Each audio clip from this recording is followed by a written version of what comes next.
अस्सलाम वालेकुम दोस्तों, आज 19 अगस्त है। मैं आपका दोस्त नदीम अकरम हाजिर हूँ मिडल ईस्ट की 12 बड़ी और विस्फोटक खबरों के साथ। जंग का मैदान गर्म है और मिडल ईस्ट में एक बार फिर बारूद की बू गहरी हो चुकी है। एक तरफ ईरान ने अमेरिका के दावों की धज्जियां उड़ाते हुए साफ कह दिया है कि हमें कोई अस्थायी सीज फायर नहीं चाहिए, बल्कि इस जंग का मुकम्मल खात्मा होना चाहिए। वहीं दूसरी तरफ यूएई ने ईरान पर मिसाइल दागने का बड़ा आरोप लगाकर तमाम तिजारती और माली रिश्ते तोड़ दिए हैं। उधर इजराइल की मनमानी और हमलों पर तुर्की से लेकर सीरिया तक भड़के हुए हैं। चलिए तफसील से जानते हैं आज की 12 बड़ी खबरों को पल पल न्यूज पर, जो है आपकी खबर आपका भरोसा। जहां पहली खबर देखिए, यूएई पर ईरान का हमला। संयुक्त अरब अमीरात ने ईरान के साथ अपनी तमाम तिजारती गतिविधियों और माली लेन देन पर अगली इत्तला तक पूरी तरह से रोक लगा दी है। दोस्तों, यूएई के मुताबिक ये फैसला तनाव और समंदर में ईरान की तरफ से दागी गई 2 बैलिस्टिक मिसाइलों की वजह से लिया गया है। यूएई की अफवाज ने साफ कह दिया कि वो अपनी सलामती और समुद्री रास्तों की हिफाजत के लिए पूरी तरह तैयार है। दूसरी तरफ ईरान के वज़ारत खारजा ने इन इल्जामात को सिरे से खारिज करते हुए इन्हें बेबुनियाद बताया है। वहीं आप ये दूसरी खबर देखिए, गजा के मीना क्षेत्र में इजरायली हवाई हमला। दोस्तों, अल-शिफा अस्पताल के सूत्रों के अनुसार गजा नगर के बंदरगाह क्षेत्र में हुए इजरायली हवाई हमले में एक बच्चे सहित 6 फलस्तीनी नागरिक शहीद हो गए हैं और कई अन्य घायल हैं।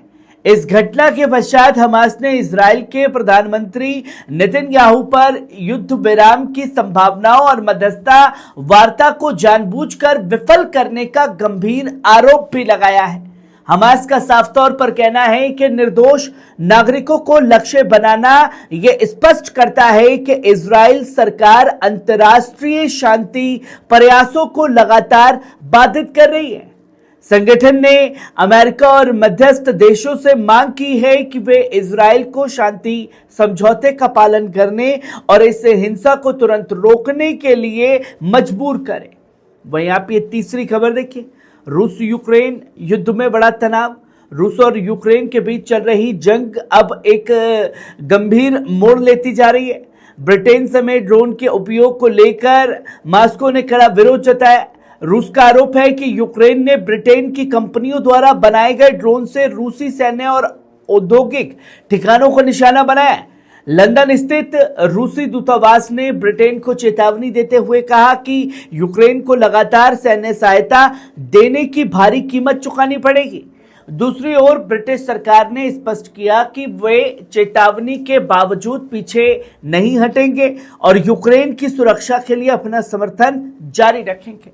वहीं आप ये चौथी खबर देखिए, कुर्मुक और केसान में भीषण मुठभेड़, बड़े पैमाने पर पलायन।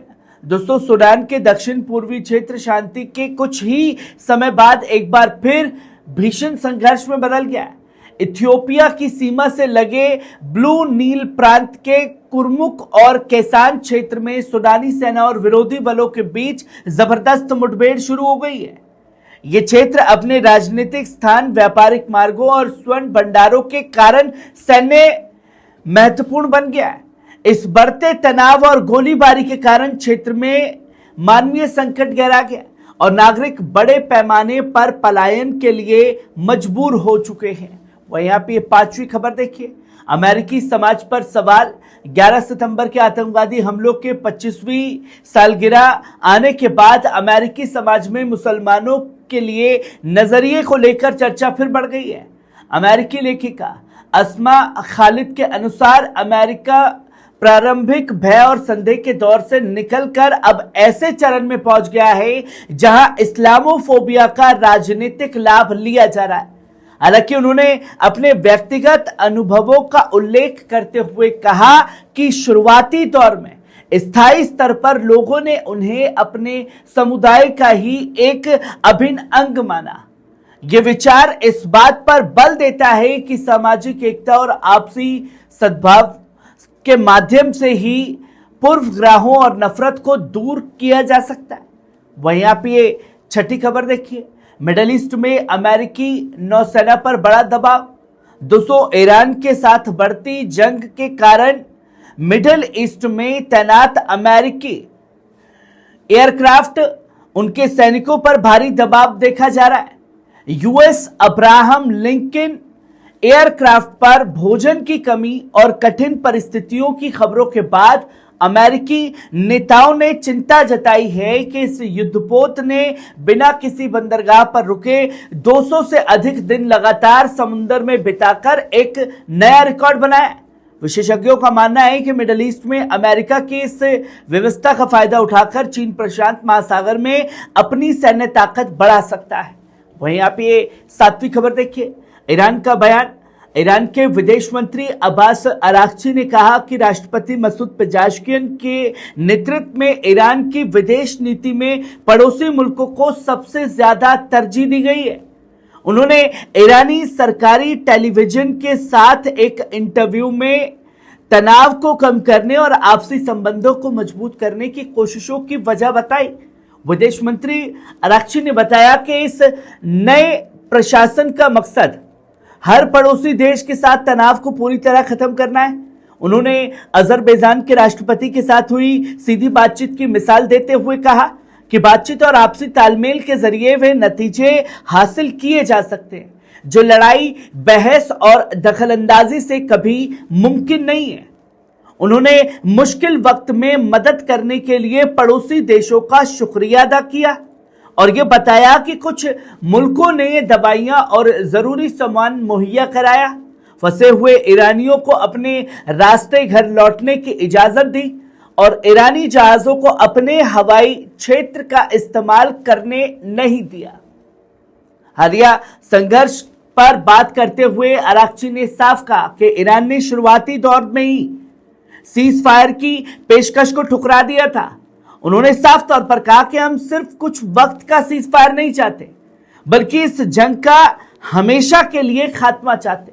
उन्होंने जोर देकर के कहा कि ईरान इस बात को कतई बर्दाश्त नहीं करेगा कि यह लड़ाई एक ऐसा सिलसिला बन जाए जो बार बार दोहराया जाए। वहीं आप ये आठवीं खबर देखिए, जो तस्वीर खासतौर पर सामने आ रही है उसने हड़कंप मचा दिया है। तुर्की ने सीरिया पर इजरायली हमलों की सख्त निंदा की है। दोस्तों, तुर्की के राष्ट्रपति निदेशालय ने इजरायली प्रधानमंत्री कार्यालय के दावों को पूरी तरह खारिज कर दिया। तुर्की ने कहा कि इजरायल के ये दावे गंभीरता से परे हैं और इनका एकमात्र मकसद सीरिया की सार्वभौमिकता पर किए जा रहे गैरकानूनी हवाई हमलों को सही ठहराना है।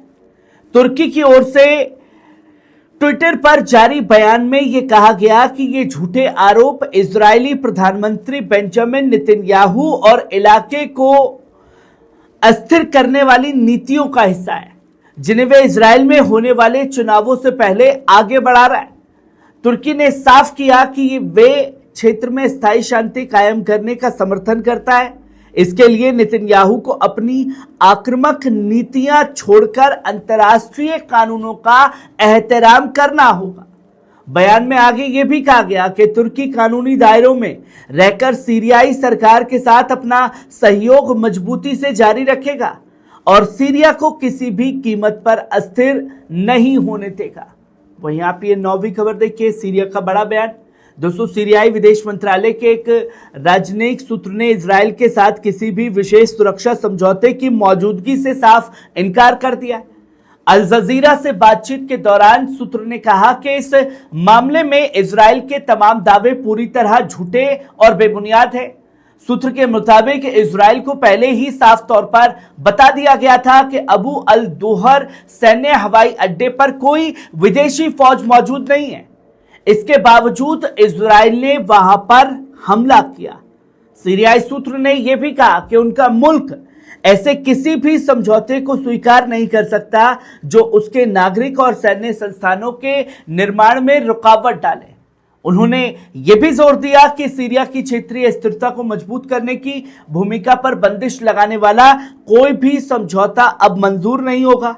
यह बयान सीरिया द्वारा संयुक्त राष्ट्र यानी यूएन महासचिव और सुरक्षा परिषद के अध्यक्ष को लिखे गए उन पत्रों के बाद आया जिनमें इदलिब हवाई अड्डे पर हुए इजरायली हमलों की सख्त निंदा की गई थी और इजराइल से सीरियाई क्षेत्र से तुरंत हटने की मांग की गई थी।